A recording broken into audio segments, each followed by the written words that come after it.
আপনি তো আসিয়ার বোন, আপনি তো যেদিন ধর্ষণ হয়েছে আপনি তো এখানে ছিলেন, ছিলেন না?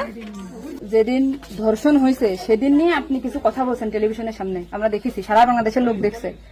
তো আপনি বলছেন, একবার বলতেছেন যে আমি ওয়াশরুমে গেছিলাম এই সুযোগে ধর্ষণ হয়েছে, আপনি আরেকবার বলতেছেন যে রুম থেকে বের করে নিয়ে ধর্ষণ করছে, আপনি আরেকবার বলতেছেন যে ধর্ষণের সময় আমি ঘুমোইছিলাম, আমি কিছু ঠিক পাইনি। আসলে কোনটা সঠিক? আমি তো ওইটাই বলি না, আমি বলছি যে আমি ঘুমোইছিলাম। হ্যাঁ। ও যখন বাথরুমে উঠছি সেই সময় দেখি যে ও ওইখানে পড়ে রয়েছে, এইটাই বলছি। আপনি বলছেন যে সেহরের পরে, আবার বলছেন রাত 2:30, এটা মানে টাইমটা আসলে মানে বলেন যে হ্যাঁ। মগের দিক তো সিয়ারি খাই 2টার দিক, হুম। আর তারপরের কথা বলছি। আচ্ছা, একটু আপনি একটু মানে প্রথম থেকে মানে রাত থেকে কি ঘটনা ঘটছে একটু আমাদেরকে বলেন তো। সর্বপ্রথম রাত থেকে সব ঠিক ছিল। আমরা রাত্রি 3 জন ঘুমাই গেছিলাম, 8টার দিকে ঘুমাইছি। হ্যাঁ।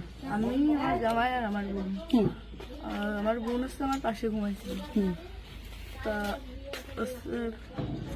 আমি জানতাম না যে ওর সাথে ওরম হবে না।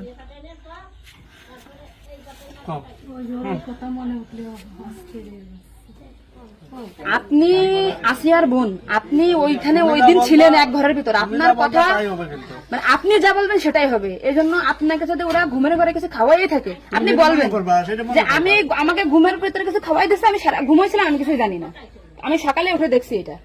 কিন্তু আপনি যদি বলেন যে রাত 2:30টার সময় হয়েছে, আমি তাহলে তো হবে না। আপনার কথা শোনার জন্য বাংলাদেশের লক্ষ লক্ষ মানুষ অপেক্ষায় আছে যে আপনি আসলে যেখানে ছিলেন, আপনি যেহেতু বোন, আপনার বাড়ি যে হয়েছে ধর্ষণটা, সেহেতু আপনি তো মানে জায়গায় ঘরে ছিলেন, আপনি যা বলবেন সেটাই হবে। কিন্তু আপনি যদি এরকম ভুলভাল কথা বলেন তাহলে তো আমরা আলাদা বক্তব্য